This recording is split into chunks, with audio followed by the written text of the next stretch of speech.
I wrote that. Can everyone hear me? Awesome. Happy Earth Week and welcome to our last Amplifying BIPOC Voices and Sustainability event of the year. I'm Morgan. I'm a student intern at the Office of Sustainability and I'll be facilitating our discussion tonight. This series is hosted by the Social Sustainability Coalition, an intern team inside of the Madison Office of Sustainability. Thank you so much for joining us tonight for our conversation on food justice. We couldn't be more excited. Before we jump in, we at the Office of Sustainability want to acknowledge the lack of racial diversity in our office. This reflects a larger trend across campus and in mainstream environmentalism, where the invaluable voices of Black and Indigenous people of color are often excluded. We've created this series in an effort to recenter the voices of those who have long led the fight to protect our communities and the environment. We would also like to acknowledge that our campus currently occupies ancestral Ho-Chunk land. The Ho-Chunk have lived in a place the nation has called Dejob since time immemorial. The Ho-Chunk were forced to relocate multiple times between 1834 and 1874, but they always found their way back to Dejob. This history of colonization informs our shared future of collaboration and innovation. We want to emphasize that our shared future was never intended to be a land acknowledgement, and in fact, our university has not come out with one yet. The Office of Sustainability recognizes that Indigenous peoples deserve the right to define and control their own food systems, and Native nations are at the forefront of the food justice movement. The purpose of the Social Sustainability Coalition is to expand the definition of sustainability into the social realm, as it is often overlooked in the sustainability conversation. We'd like to emphasize that this is a safe space. All opinions, feelings, and experiences are welcome to be shared. For today's panel, we have two incredible guest speakers, Sam Hsieh and Mo Cheeks. Each panelist will present for 5 to 10 minutes, and then we'll open up the panel for discussion. We'll start off with Mo tonight. I'll let him introduce himself. Hey everybody. My name is Mo Cheeks. I lead, I am a baker. And that's a really fun thing to be able to say. It's not something that I've called myself for too long. But for the past 2 years, I've been running a little bakery out of my home, a cottage bakery as it's called. It's called Bread and Justice. And it's this awesome little community-powered micro bakery where every week on Tuesday and Thursday, I bake a few dozen loaves of bread and I sell it into the community. And 100% of the profits that folks that come from the sale of bread, I donate back into organizations that are fighting for a more just society, specifically nonprofits that are working on social justice and racial justice issues. And I'm excited to share more about sort of how I got into that. But so I'm so grateful for the opportunity to be able to just put my hand, literally minutes before I arrived here, I had my hands in dough. And so I'm so grateful for the opportunity to be able to do that and have found something that brings me joy, that I feel like I can do in a way that is sustainable and honorable to our food system here locally, using local ingredients and making naturally leavened sourdough bread. And also still gives back to the community in a really meaningful way. So that's what I do, and it's a lot of fun. So thanks for being here. Thanks, and on to Sam. Hey everyone. You can hear me, right? This is on. Okay. Yeah, I'm Sam. I use he, him, and they, them pronouns. I farm at this place called the Farley Center, which is just outside of Verona. It was originally a farm incubator, and we use the term farm collaborator more so now. And I'll show you a little bit about that. So yeah, the farms actually, the Farley Center started, in 2011. Linda and Jean Farley, who sort of basically turned their home into a community space that became the Farley Center, were sort of the original people who started this. So yeah, they opened up their home, created some community gardens. Different, I guess, Hmong families started growing on the land. And then if you want to move to the next slide.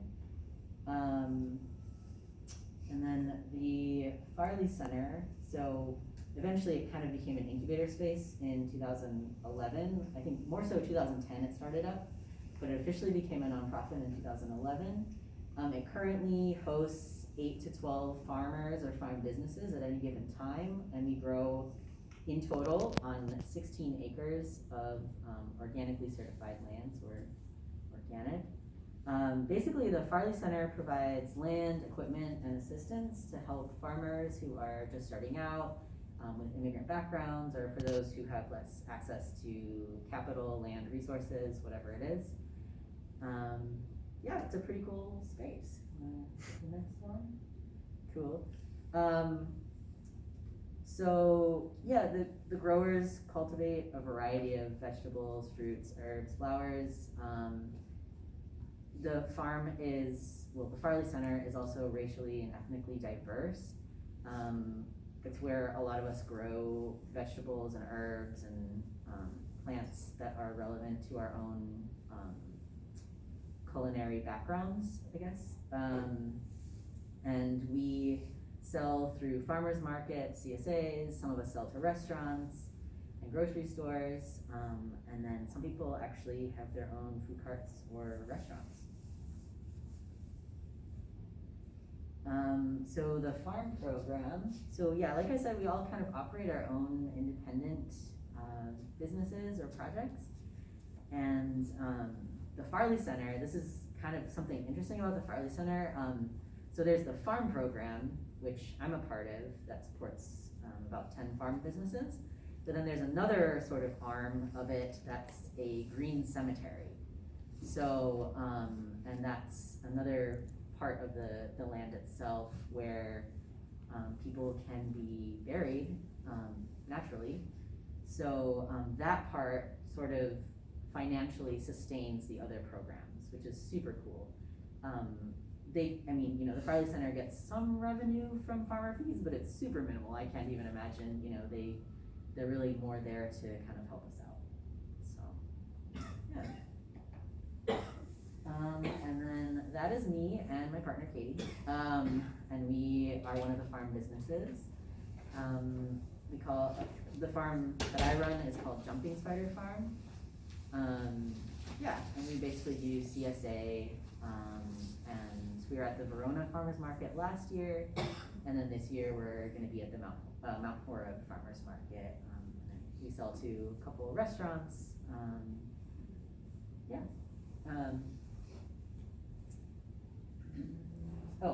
I just threw up some pictures. So yeah, this was really exciting. One thing really awesome that I love about farming is that I get to, so I'm biracial. My dad is Taiwanese and my mom is white American, European American. And when I was younger, my parents split up and I didn't see my dad very often. So I sort of lost some cultural connection to him, his side of the family a little bit. And one way that I've sort of been trying to reconnect, among many, is being able to grow foods that are culturally relevant to me, to my background, to my family. And one of them is bitter melon. So that's bitter melon up there. It's quite bitter. I really like it. I used to not really like it, but now I really like it. I think, I don't know, taste buds changing, something, or I'm just eating it more. And as my grandmother said, it's good for your heart, so that's good. This is Choy Sum. It was my favorite vegetable as a younger person. But yeah, it's a brassica. It's related to broccoli, so, and it kind of tastes like a really tender, yummy stem of a broccoli, but leaves too. So I steamed it with some oyster sauce, or maybe that was, or soy sauce and sesame oil. Anyway, it's good. And then this is one of my faves. Sorry for any vegetarians here. This is winter melon, and it's pretty popular in Taiwan. And they get really big, as you can see. Those are, I think, some of the smaller ones. But yeah, that crate is probably about 25 by 18 inches or so. So yeah, they get pretty good amount. I think the biggest one that we grew was probably like almost 20 pounds, something like that. But yeah, they're basically like, has anyone heard of winter melon? One of our friends described it as kind of like a winter cucumber almost. But yeah, it lasts a lot. It stores really well. So yeah, you can store it for a long time. I think we had one in our basement until like February, and it was still good. And we harvested them in like September. And yeah, they basically absorb flavor. So we made soup out of it. So. That looks delicious. Yeah, that soup was really good. Yeah, it was Chinese winter melon soup. Yeah, and then here's just a little photo montage of the Farley Center and yeah, the beauty of just being able to be outside and work on a farm. So and I really relate. It's kind of the thing that like brings joy. So.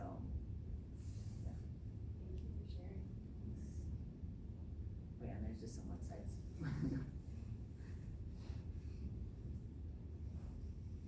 Awesome. So we have some prepared questions that we will be asking our panelists. In the meantime, we'd love for you to brainstorm some questions of your own. The rest of the hour will be just discussing, asking questions of our awesome panelists here. So to start off, we have a question for both of you. We're wondering, is there a specific moment that sparked or reaffirmed your passion for food justice?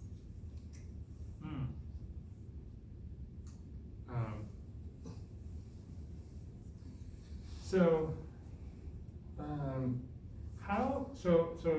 gonna answer your question, but at the start of the pandemic, who here started cooking something new or baking something new?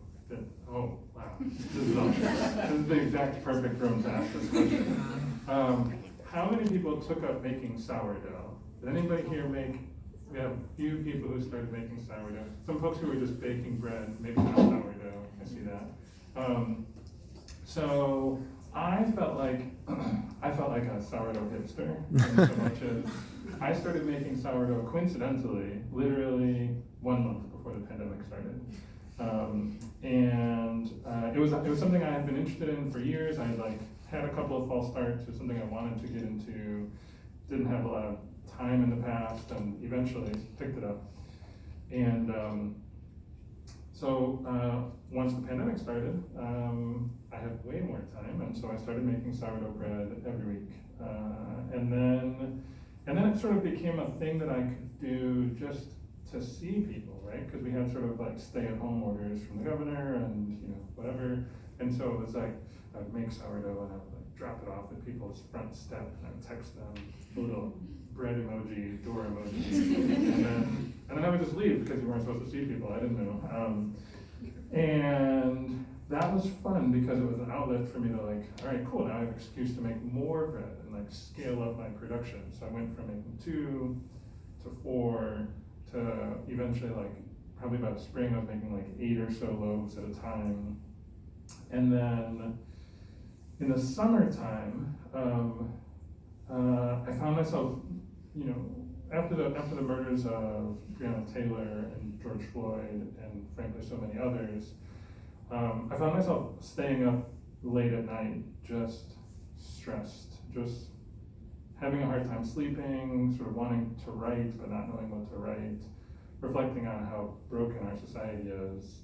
And I have 2 little kids, and thinking about what is the world that I've brought children into. And I found that accidentally, I sort of recognized that I felt good when I had my hands in the dough. That was an opportunity for me to sort of feel free from anything else, and I was just concentrating on this art and this craft, and and I realized this was self-care. And so then I realized I would keep doing more and more of it. So now I go from making 8 loaves to 10 or 12 or 16 or 24. And so around that same time, I learned, I'm investigating more about flour and like trying to understand more about the ingredients that are going into it. And sourdough bread, for those who haven't made it, it's a very, very simple list of ingredients. It is flour, water, and salt. That's it. That's all there is to it. The leavening agent inside of your bread is just flour and water that you let ferment for a while, and it turns into a sourdough starter. And so, sort of thinking about what ingredients I could be, how I could level up my bread, and recognize that most of the flour that I was using was flour that was good quality flour, but not local. And I wanted to be more cognizant of the ingredients that I was using, and the sort of the sustainable agriculture. I wanted to be contributing to a more sustainable food system and more sustainable agriculture.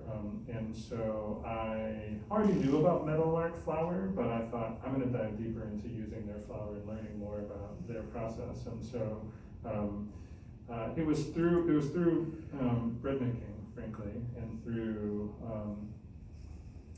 the process of discovering the joy in bread making and in baking and the process of self-care that I started to learn about, I started to teach myself about how valuable it is to be able to get wheat that comes from only 30 miles away, that I can make locally in my home and sell into our community and keep this little tiny footprint of food production, which I think sourdough bread tastes considerably better than store-bought bread. It also is, like, in many respects, functionally a totally different product than bread that you might buy on the shelf. So we can talk more about, I can go for a while on why you should eat sourdough bread instead of 99-cent bread, but that was sort of my journey. It's a cool question. Thanks. Yeah, I guess, so was there a moment that sort of sparked that? To be honest, I don't know if there was a moment. So I went to UW, and I graduated about 10 years ago, and moved to Chicago, where I lived for about 7 or 8 years before moving back to Wisconsin for farming.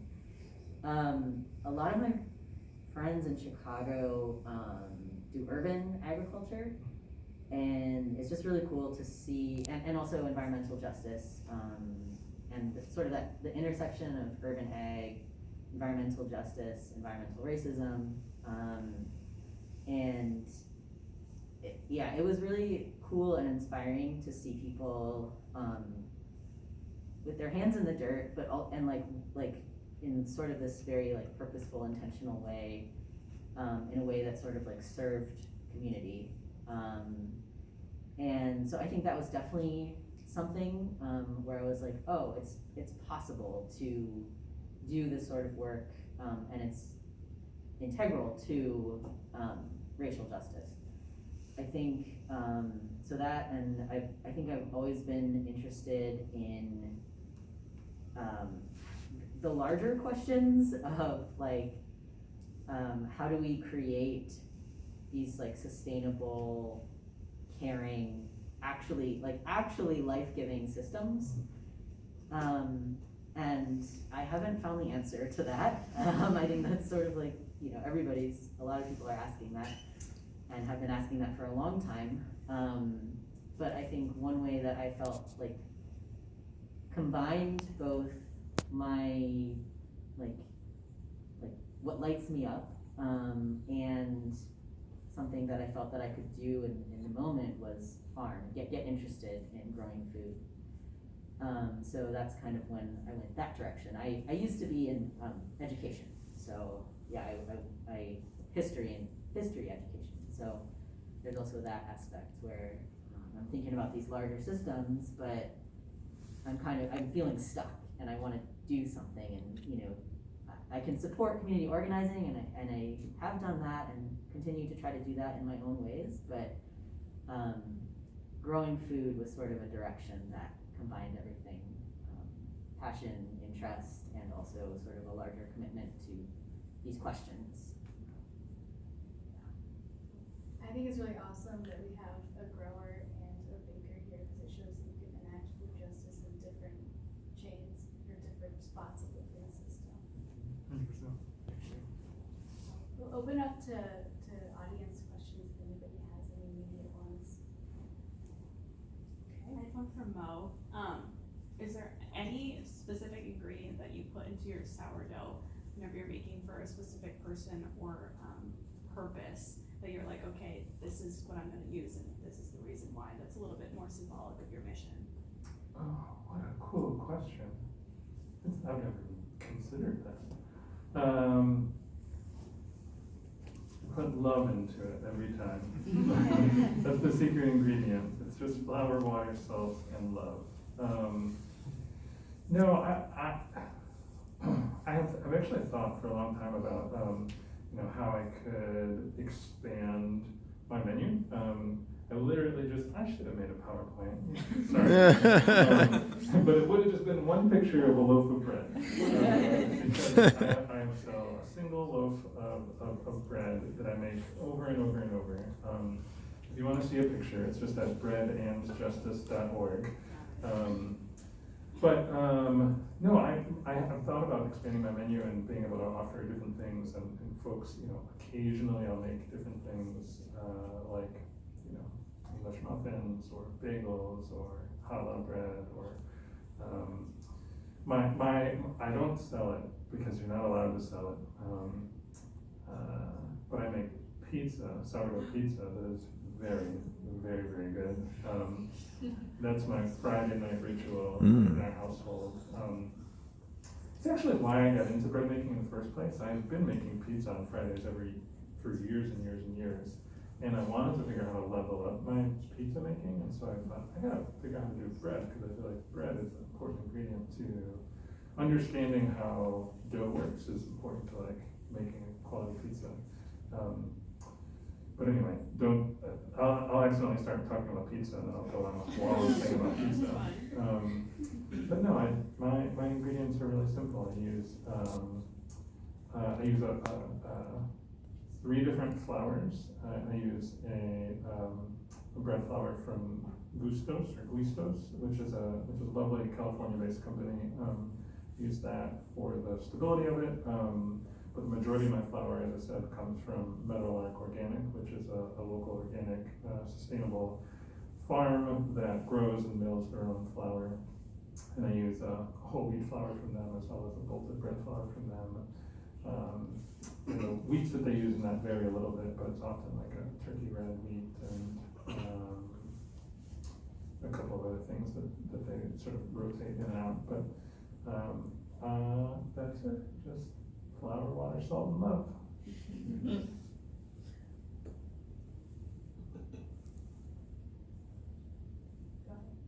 I had a question for Sam about, so I know he talked about one of the ways that he kind of was able to connect more with his dad's heritage was to grow some of the foods that are more familiar to that culture. And I was curious, if you've run into any barriers with environmental differences about growing them in Wisconsin, and I don't know, maybe a specific challenge that you've had to overcome in facing that.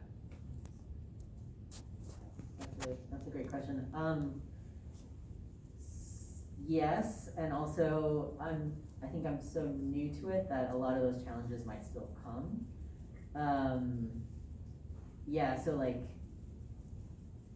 So bitter melon, I think it was my first time ever growing that particular vegetable.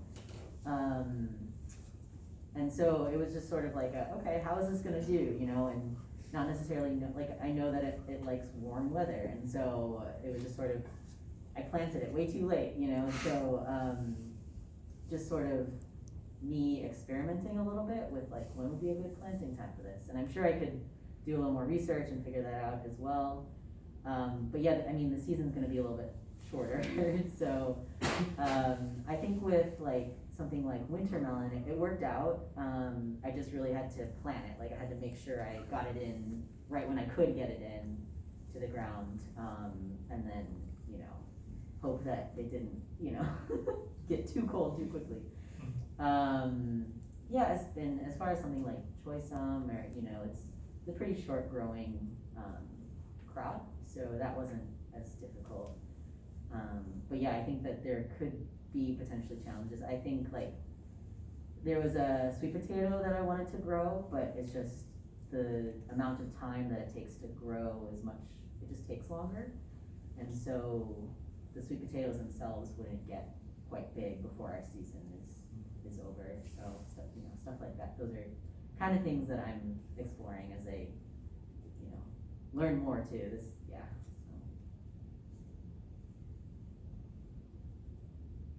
I'm curious, what are you growing this season? I'm growing all those things that saw there. I don't know, about 40 different kinds of vegetables. Yeah, we just put like arugula and spinach and some salad mix and radishes in the hoop house. But then, yeah, we've started peppers and tomatoes already, and then eventually, cucumbers, summer squash, winter squash, your typical like CSA kind of spread. Yeah. That's awesome.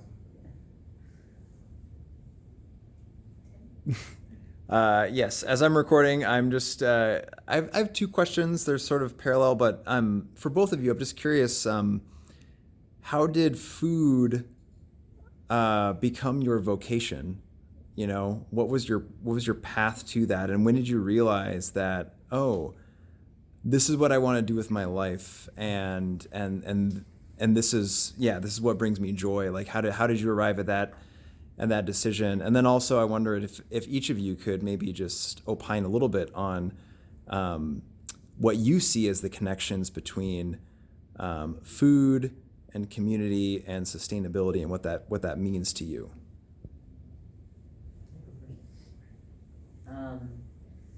Okay, so how did I arrive? It's definitely a journey, and I'm not like 100% sure, that this will be my forever job, but it will be like the long-term commitment is there, I think. But I think, as I grow older, I think farming won't be as sustainable for my body at some point.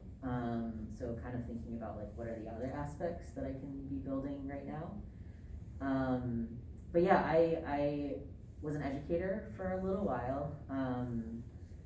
I knew like, what I really like is creating spaces and opportunities for people to learn, grow, connect. And the classroom wasn't quite it for me. That wasn't quite the right way for me to do that. But I've always been interested in plants and growing. I just never felt like that was an option for me for some reason until I actually saw people doing it around me.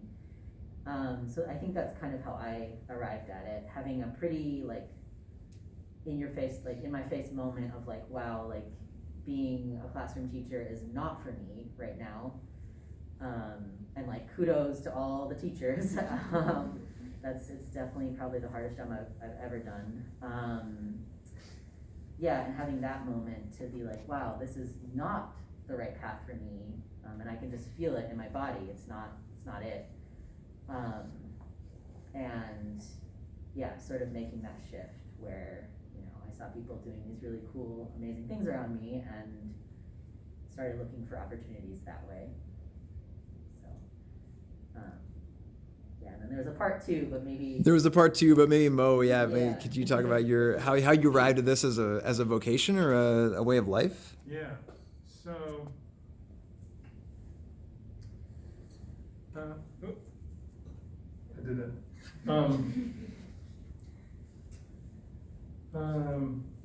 There was, so I mentioned in my story earlier that I was making bread and giving it to people, and I didn't, honestly, I didn't have a plan for where it goes from there. It was just important for me. It was just life-giving, joy manifesting work that I was doing. And it was tasting really good, so I was like, let's keep doing this. And there's this amazing baker in DC, her name was Paula, and she started an organization called Bakers Against Racism. And so over the course of like trying to learn more about sourdough baking, I found this amazing community of hundreds of, I guess maybe thousands of bakers on Instagram who are just baking and posting pictures and sharing what they're learning and whatever. And so I'm following all these people on this like hashtag sourdough and then hashtag baking and then hashtag black bakers and stuff like this. And then in August or September of 2020, somewhere around there, I see a lot of people that I'm following start sharing this like sudden movement called Bakers Against Racism. And the idea was it was this nationwide and eventually global independent bake sale, organizing bakers to bake their goods and donate the proceeds to, I think at the time it was the Black Voters Matter and the ACLU. And that's when the light bulb went off for me. That's the first time. I had folks in the neighborhood say like, oh, you should sell your bread. And I was kind of like, for what? I'm like, it just hadn't occurred to me that would be something that I would do until I learned about Bakers Against Racism. And suddenly my two sort of worlds combined, where I thought, oh, well, for years I've been trying to make our community better. I've been fighting for justice and trying to find ways to be a part of, to be the change you want to see in the world. And now I'm deep in this baking thing, and if I can combine these two at once, like boom, that's what I'm gonna do. And so for, I don't know, 20 days straight or something like that, I'm just like making bread and selling it, making it and selling it, just nonstop. And I think I raised maybe close to $1,000 from that. And then I took a break, and then I wanted to keep doing it. And so I started, and so then December I started like putting together a plan and built a little website, and in January I launched my bakery, built off of the inspiration for the same idea that I could run a business that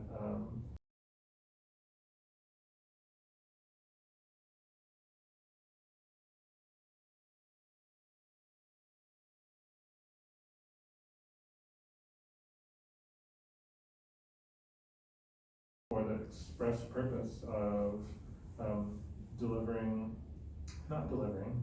I don't deliver bread, people pick it up, which is really delightful. But delivering, locally sourced, handmade artisan bread and putting all the profits back into trying to make our world a little bit better. So that was the moment for me, is when I learned about Bakers Against Racism. That was the inspiration for thinking about how I could keep doing this. I don't know how I could ever do it sustainably. I don't have a plan for that yet. So I have a day job, which is that's the balance that I need in my life. So early in the morning, like 4 a.m. I wake up and bake my bread from like 5 till 8:30, and then I bring my daughter to school, and then I start my work, and then in the evening I mix the dough and I get ready, and that's my cycle. Anyway, you have another question about community, I think. Maybe. I mean, I feel like you both have done a pretty good job addressing a lot of that, and I don't want to hog the time, but yeah, I mean, I'm just curious about the intersection of all those things, food and community and sustainability, and what that means from your each individual perspectives. Yeah, that's a great question. And to be honest, I'm still sort of exploring that, I think. Yeah, I feel like, so I think moving to Chicago, and even before that, so, okay, where do I want to start with that?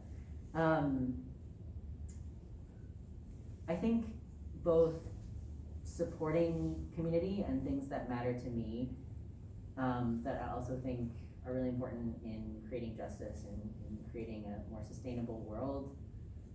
I was always kind of trying to find my role in that, like what can I do? How can I contribute? And I think growing food is one way. I think there are so many ways, but yeah, I think growing food is definitely the way that I felt most tangibly connected to, once I figured that out. But yeah, I think sort of,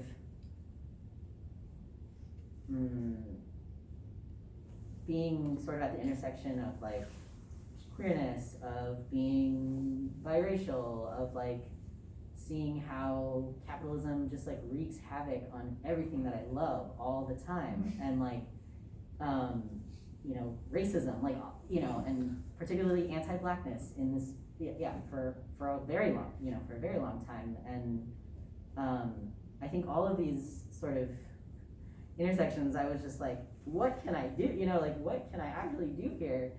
And just seeing, I think a wake-up moment too was like, that sort of brought it all together for me is this pandemic too. I mean, it just brought out all of those things in such a glaring way that a lot of us have felt for a very long time, but,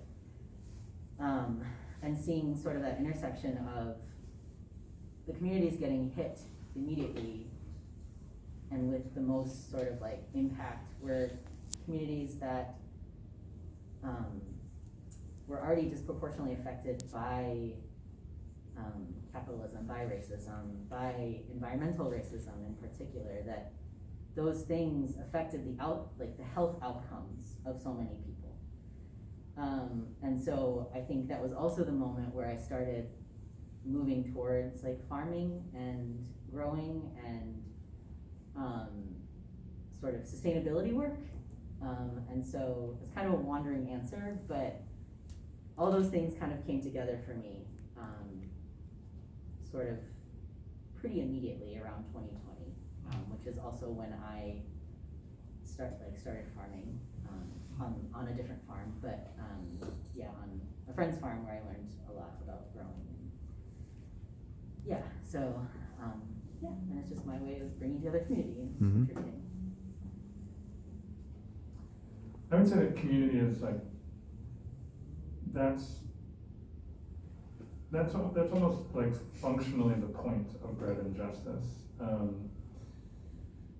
So even before I knew for sure that I was going to have a bakery, I decided to start a newsletter where I would write on a regular basis about what's going on in the world, sort of how I'm processing injustice in the world, and how I'm learning about bread. And so the newsletter started as a place for people who care deeply about real bread and real justice. And as the bakery came online and as the newsletter has become a consistent thing that I've like written into every week,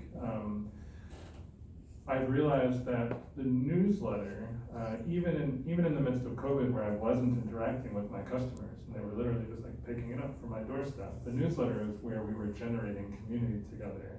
As I would share each month what I'm learning about a different nonprofit that I'm choosing to donate to, that we as a bread and justice community were choosing to support. And we would celebrate together at the end of each month when we donated, several $100s.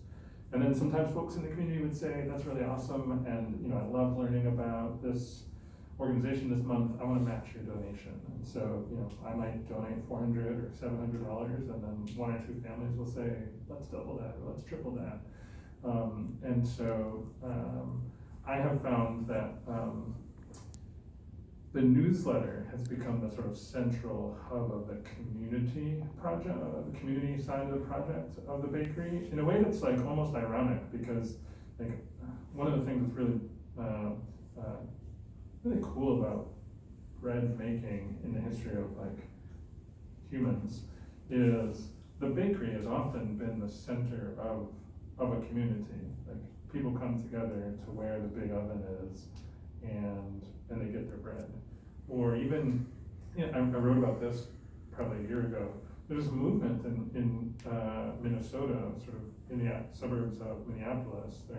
All these community bakeries are getting started, but like community ovens, like where folks come together and bring their bread in the way that humans probably have historically.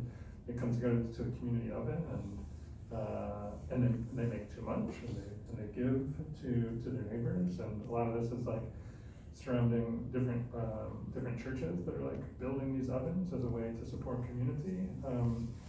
And so, I love how bread has sort of fundamentally always been about community, and I like sort of, seeing that identity in myself. I like contributing to that a little bit. So, in fact, this is a little fun fact, maybe some folks in this audience would know this, but like the etymology of the word companion is one who you would break bread with, like pan, as in bread. And so, like, that's how deep community is into the heart of bread making. Yes, I just have a question to kind of follow up on that for you all. I'm just wondering if you have any kind of specific relationships or connections that have been really meaningful with some of these organizations that you do donate your proceeds to. That's a very cool question. The answer is yes, and I could take it in so many different ways. So the question is, are there unique relationships that have been developed?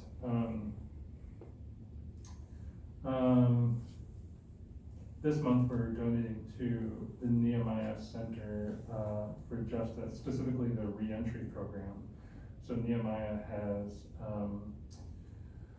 does work to support folks that are getting out of jail or prison and are working to re-enter society.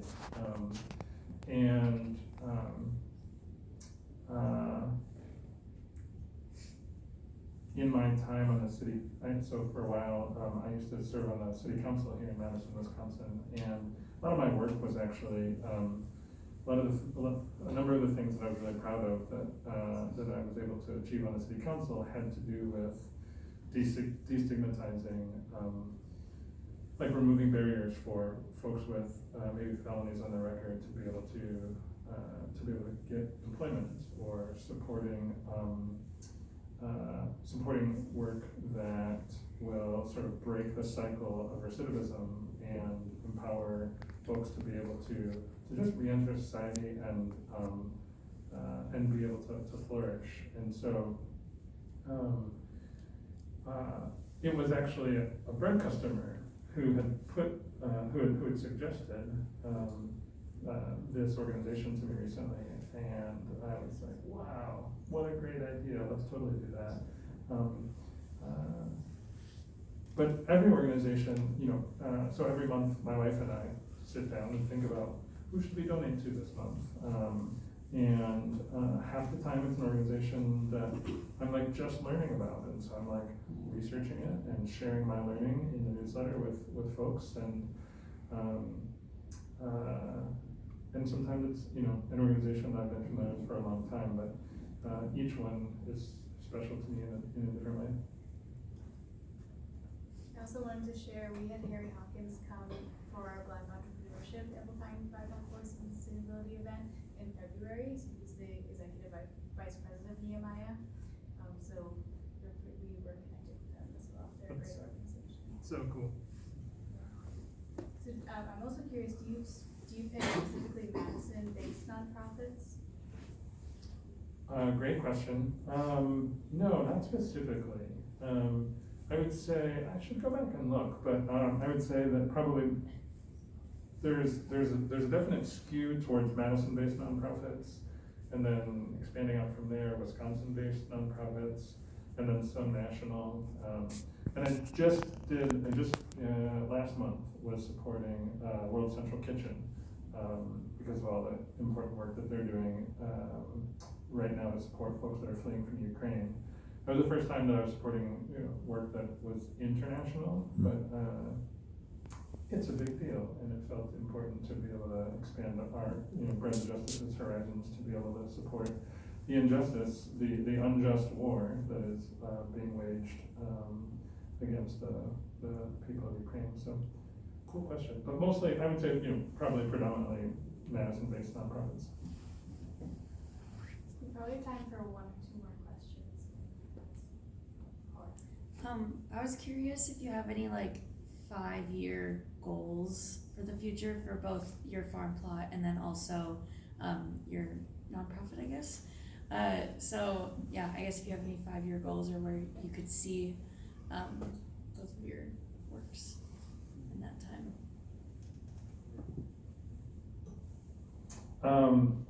You mentioned nonprofit, so I'm going to speak to that for a second. And Sam talked about, the destructive nature of capitalism. So Bread and Justice is not organized as a nonprofit; it's a for-profit company. I'm sort of inspired by a few other, actually, food-based companies who have taken a similar approach to donating either a percentage or the bulk of their profits. So Newman's own the pasta sauce company and all the other things. They have the same model. They donate 100% of their profits to nonprofits. They've started their own foundation. They donate their profits to their foundation, and the foundation does the work now. But trying to exemplify the fact that you can cover your cost, and in my case I don't really substantially pay myself, but someday maybe I will. Maybe that's a 5-year goal, is to be able to start paying myself. But you can cover your costs and also run a business that does significant good into the community. So that's over the course of the next 5 years, I hope to keep doing that and keep figuring out ways to do that, and maybe someday be able to do it full time and lean all the way into that. Yeah, I feel you on that. It's so 5-year. This is our 2nd year Jumping Spider Farm, and I also have another job where I work with middle schoolers. So I still work in schools, but not as a full-time teacher. I'm a para-educator, so which allows me a little more flexibility in terms of schedule and stuff. But a personal goal is to be able to do this farm full-time and be able to pay myself so that I can do this year-round and not have another job. And I think sort of the pie in the sky dream would be to essentially live on and steward land with other people, sort of in a cooperative kind of way, and where I could farm, but then also we could host retreat space or Pizza parties. that would be so those pizza oven, right? Pizza Fridays. Yeah, sort of be able to integrate all sort of parts of this. Cooking classes would be super cool, some sort of community kitchen. Baking would be awesome, and seriously, kudos, because I cannot bake for my life. It's super cool.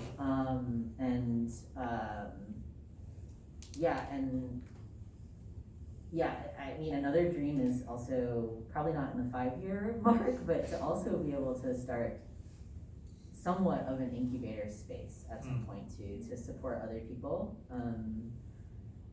It's one of the biggest barriers is land access for farmers. So, and startup equipment is very expensive. If you're trying to invest in certain things like tractors or even just hand tools was, not cheap. Those are sort of the larger goals. But first step, I think, is sort of being able to pay ourselves a living wage and eventually sort of have this be a full-time thing.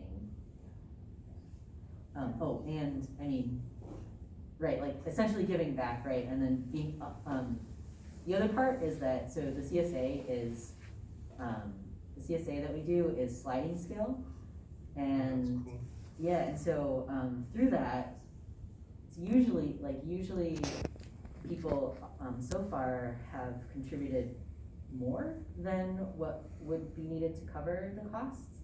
And so that helps to then support what Soulfire Farm has called solidarity shares or no cost shares. So being able to sort of expand that piece of that. So this year we're doing like 3 solidarity shares, or no cost shares essentially for people with less access to wealth for whatever reason.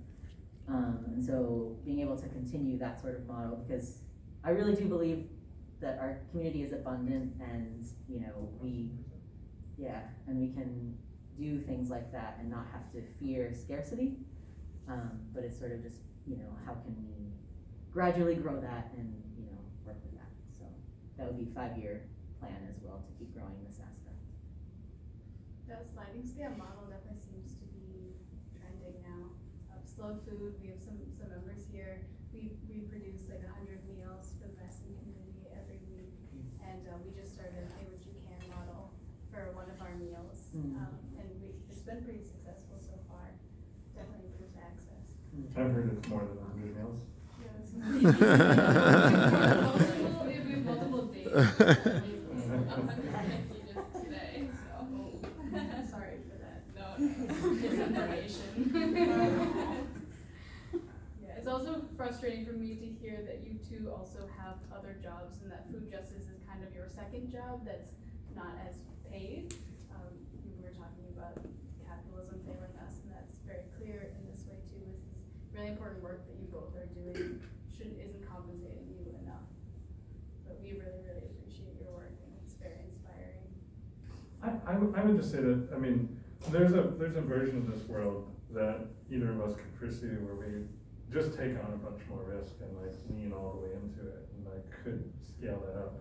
I think one of the really neat things about the approach that probably seems like both of us are taking is slow growth, right? I think one of the things that is sort of normative, particularly in our society, is that you should rush to grow as fast as you can and take on as much, stress and debt and risk and whatever in order to pursue maximizing revenue. And I think, not to speak for Sam, but what I'm pursuing is trying to find some balance of what feels good. How do I continue to scale up at a pace that continues to be life-giving? Because it's not fun if it's not fun anymore. And I've watched a number of bakers across the country who have sort of seen their moment, that they were growing slowly and methodically, and eventually an opportunity opened up, and they said, okay, I know that this was the right time for me now, and so I'm trying to pursue something similar to that. So anyway, just to put in the plug that it'll work eventually if we stick with it and take on some risk. Or if I do a Kickstarter. So fun me. Alright, well I think that's all the time that we have for questions today, but we could just give the panelists a big round of applause.